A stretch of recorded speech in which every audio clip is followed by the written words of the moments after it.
ikaze abakunzi bacu bagarutse nanone umutumire wacu mwite Dazo, mwite ni mwite Manuel, mwite Manuel n'ibisanzwe cyangwa Kimana n'Akimana. Hari n'akandi ariko ya ni akandi nako yagize kuvuga nuko baza kugira atari kandi arwubatse sugo ntabwo akubwo kagiye ndarwubatse ko ngako nakazi nakuranye k'impanga yanjye yapfuye yitwa Ndarushenye. Karibu rero murakoze n'ibisanzwe rero kagira umwe kwibara kabisa. uyu munsi yagira ngo tungwane w'ibitekerezo utuntu tumwe na tumwe muri iyi minsi ubuntu muri view yanjye nawe urambwira ubyumva. Ndakubwira rwose ikintu nimba nabyita urukundo, nimba navuga ko ari umuco, navuga ngo wacitse nk'uko hari ababivuga, ntanavuga ko ariko ari nk'awa kera cyangwa se ari ukwihugiraho, ari iterambere se, ibintu bijya guhurirana n'ibyo bitewe n'uko buri muntu wese aba abibona.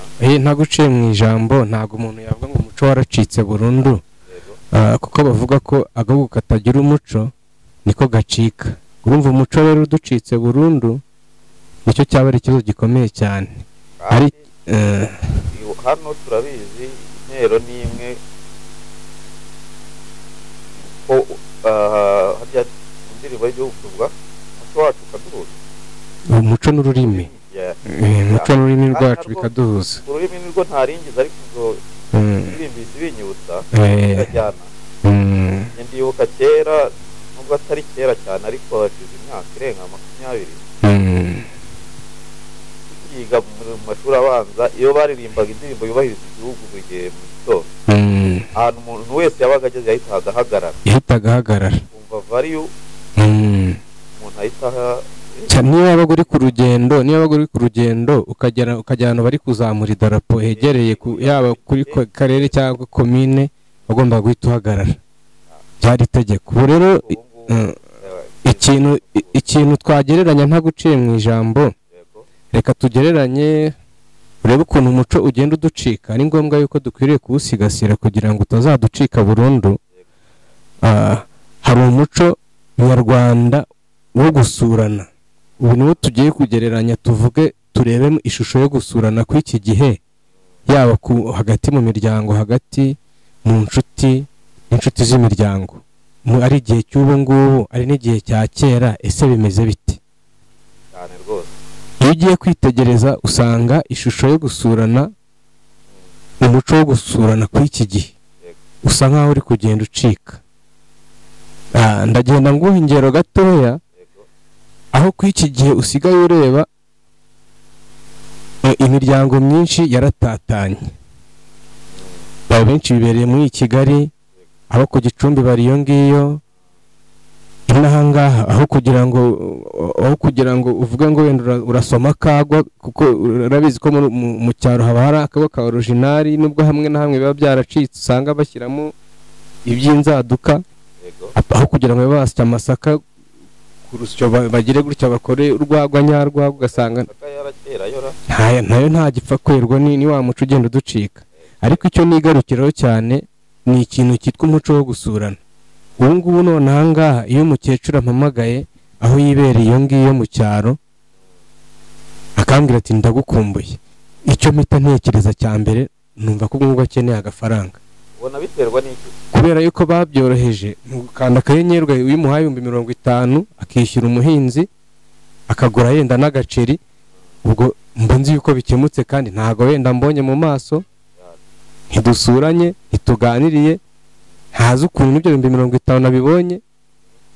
urumva rimwe na rimwe yenda nshobora kuba nabyibye, cyangwa se nabibonye mvunitse ku rwego rukomeye cyane. mu gihe hambere hashize, si uko ari imyaka myinshi, ariko n'amateka arabitubwira, aranabidushushanyiriza.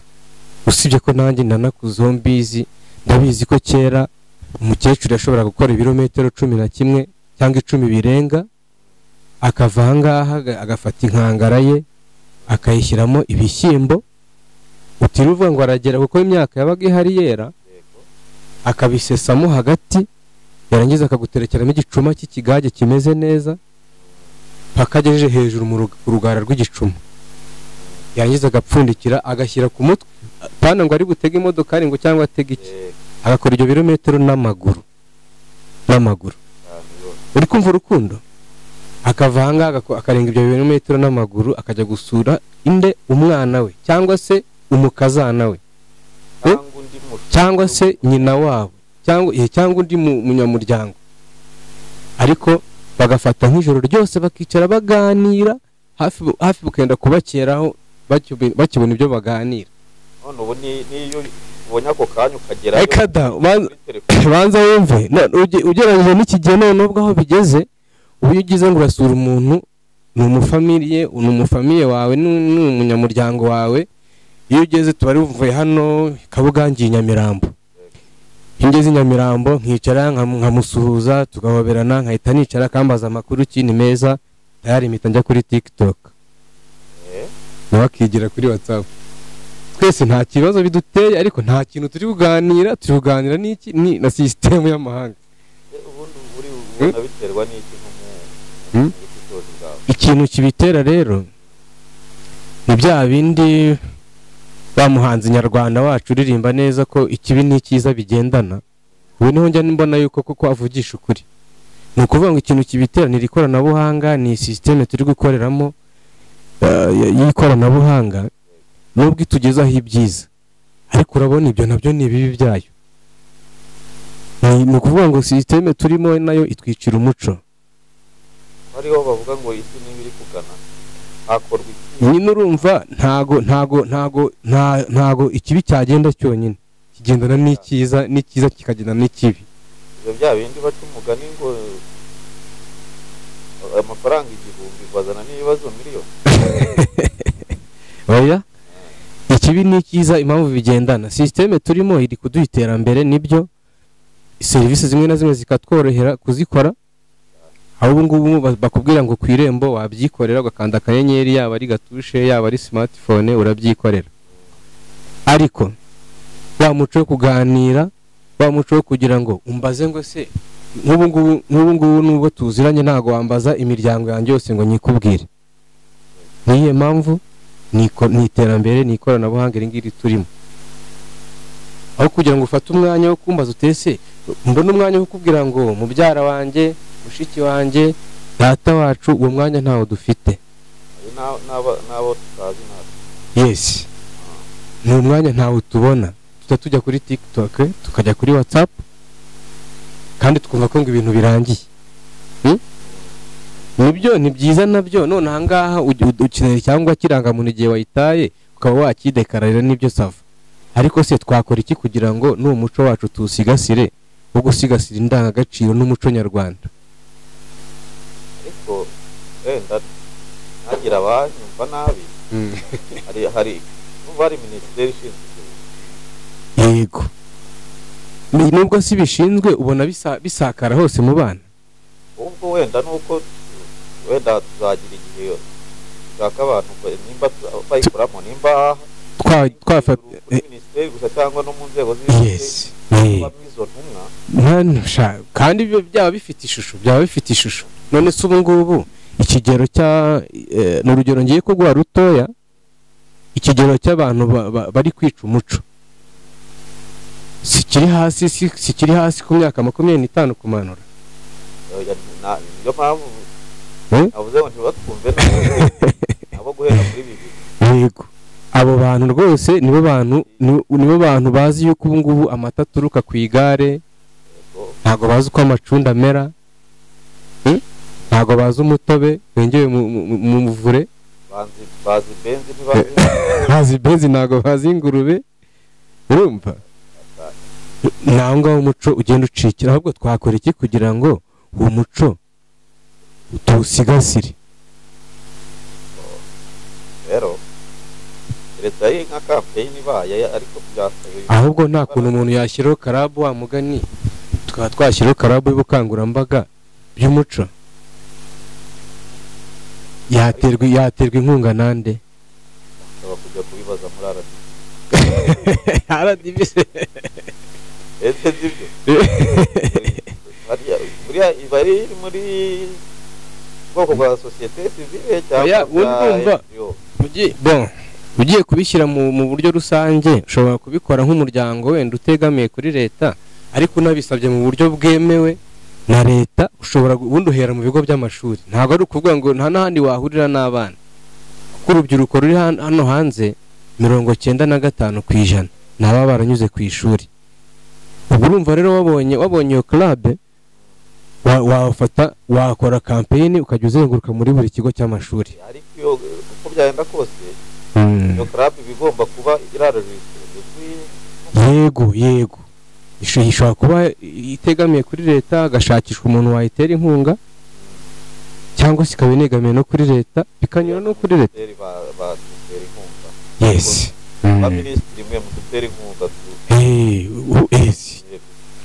kuko si tubacisha mu ijisho cyangwa natwe batwumve nabi umuco aho uri gucikira ni mu bana batoya kuri twebwe ni mu bana bari hasi y'imyaka 25 kumanura kuko ntago bazi umuco ntago abenshi bagira imyaka 11 base bakaba bajyanye muri Amerika abo nabakiri abandi baba batangiye kunywa icyuma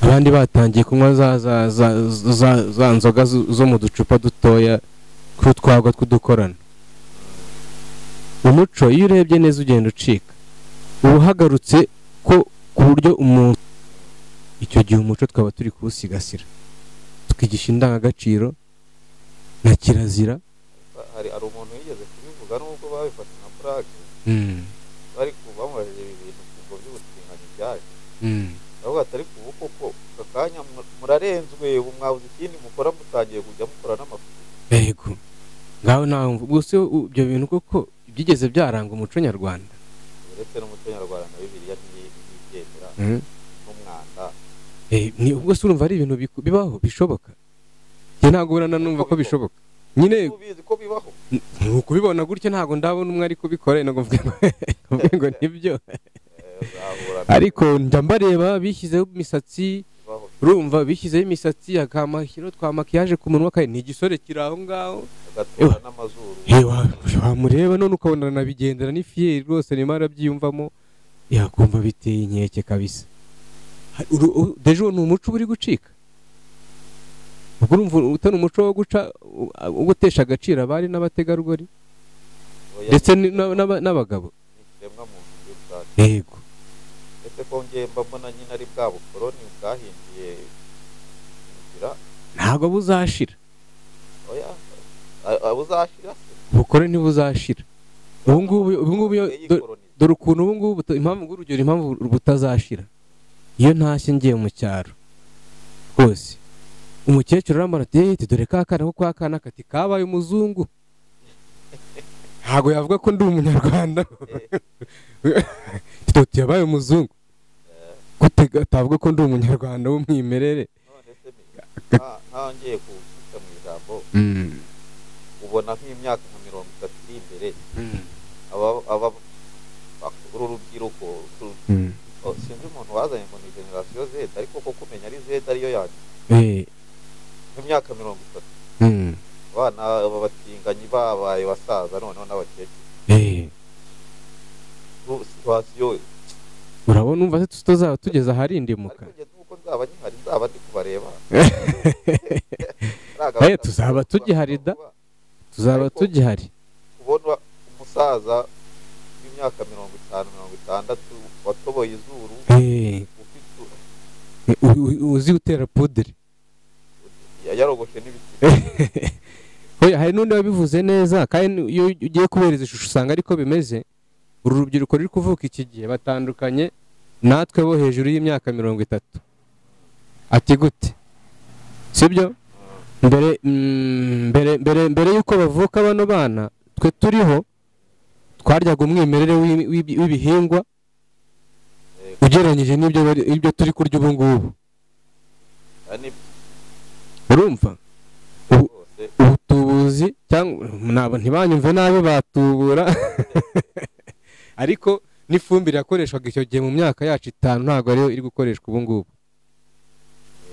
Genda byibuka rwose twebwe bakoreshaga amase ibishingwe by'inka none ibishingwe basigaye babikora bakabijyana ese ubundi bazanshakira amakuru ubundi nduba ibishingwe bajyanayo ntabwo bongera byibuze bakabirisayikiringa bikavamo nk'ifumbire. Biriya byo ntiwanabitindaho. Ibishingwe by'i Kigali ntabwo babibara nk'ibishingwe, ntabwo bishoboka kubera ko bamenetsemo umuceri muke y'ibindi ari amavide yavuyemo za saradine. Ariko no mu cyaro nabonye byaragezeyo. Ibishingwe buri ibishingwe urumva ibishingwe ni ibishingwe wakoze ushobora kuba wabikoze mu mase cyangwa se wafashe ibyatsi ukabirundarunda ukabivangavangaho n'itaka, ibyo ngibyo bikavamo ibishingwe. Ibyo nibyo bita ifumbire. Naho bino by'i Kigali bira ntabwo bibara nk'ifumbire, ni umwanda ahubwo. Bira ntabwo ari ibishingwe, ni umwanda. Umuco wacu uri kugenda ukendera. Niba ubu ngubu ushobora kumara imyaka 10 utazi nyogosenge ahantu atuye, utazi uko ameze, utazi uko yaraye, yanaguhamagara ati nyamara se ko ngukumbuye, ugahita ukanda akanyenyeri ukamwoherereza 50.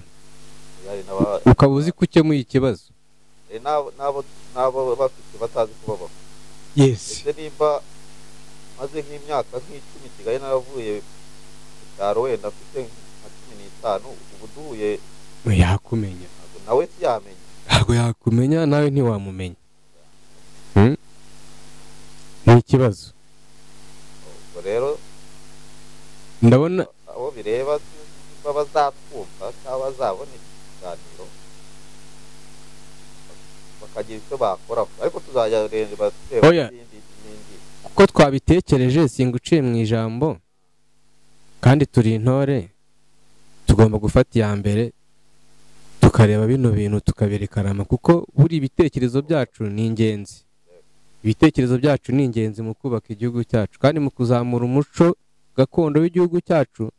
Ni ibyacu, biri muri twebwe. Ba mugani niyo minisiteri twegeramo tukabaza se tukamenya ngo babikora gute. Ese ababibwirwa ntibabyumva, birakorwa abana ntibabyumva, kubera icyo abana hano hanze umuco bigaragara ko ari ntawo, kandi hari minisiteri ishinzwe umuco.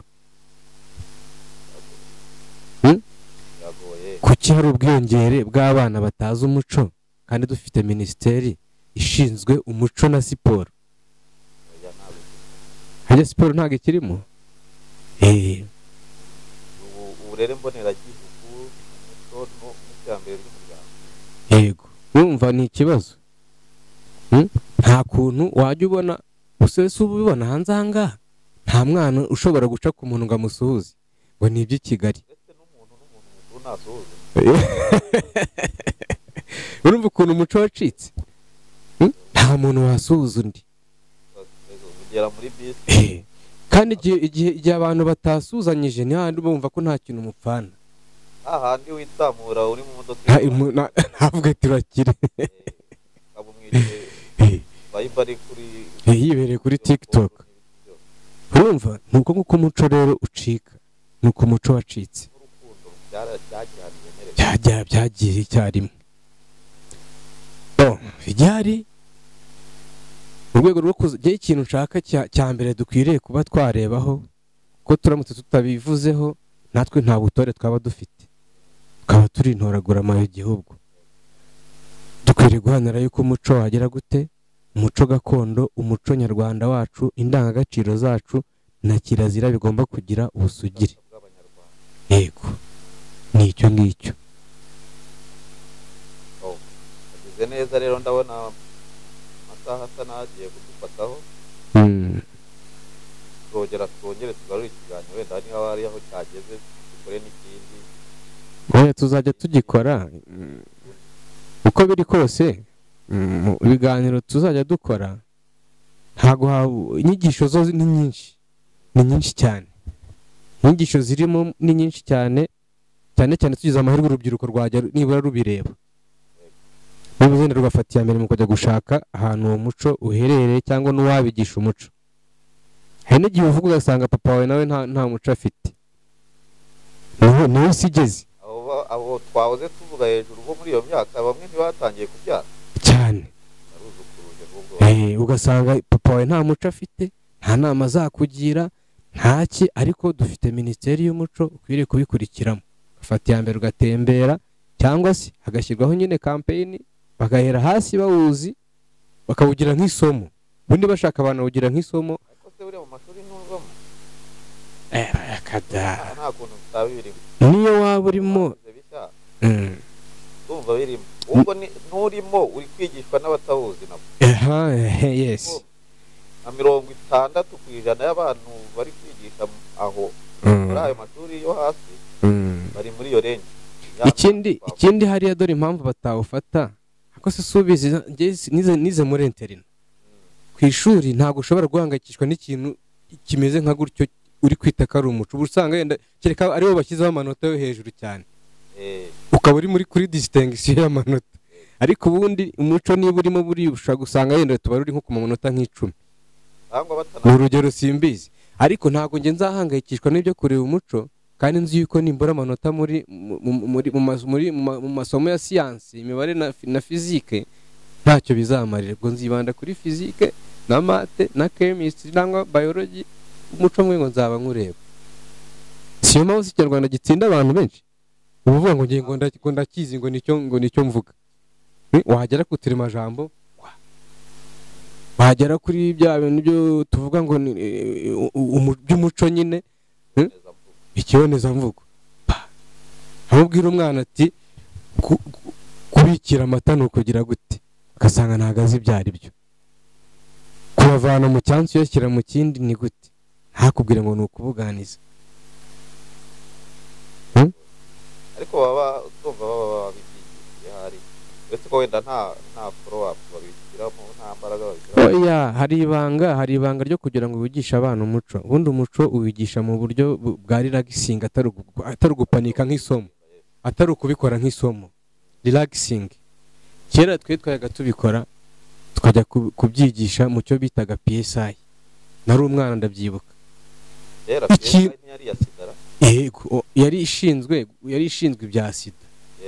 yari karabu yari PSI kwanza sinuzo si yarayikure wa mugarugura hanga nzamushaka mu kwereka tubwire irengero ryayo.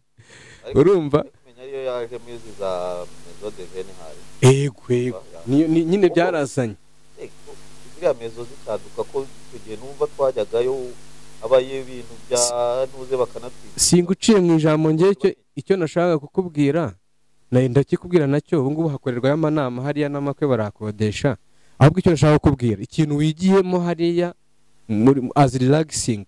Bano nge nabaga ndi umwana tukaba turi kubyina bakama mikoro gutya nkavugiramo nkasuhuza ngo ababyeyi nkagira gute, ariko ikintu nabaga mpigiye ndacyakibuka. bitandukanye no kuba nakwicara ku ntebe ukaba uri murambwira ikintu nkandika narambiwe nazo tuzazishyura zabona amanota. yego n'izi kioske zari zanditseho BDF ziraharizo.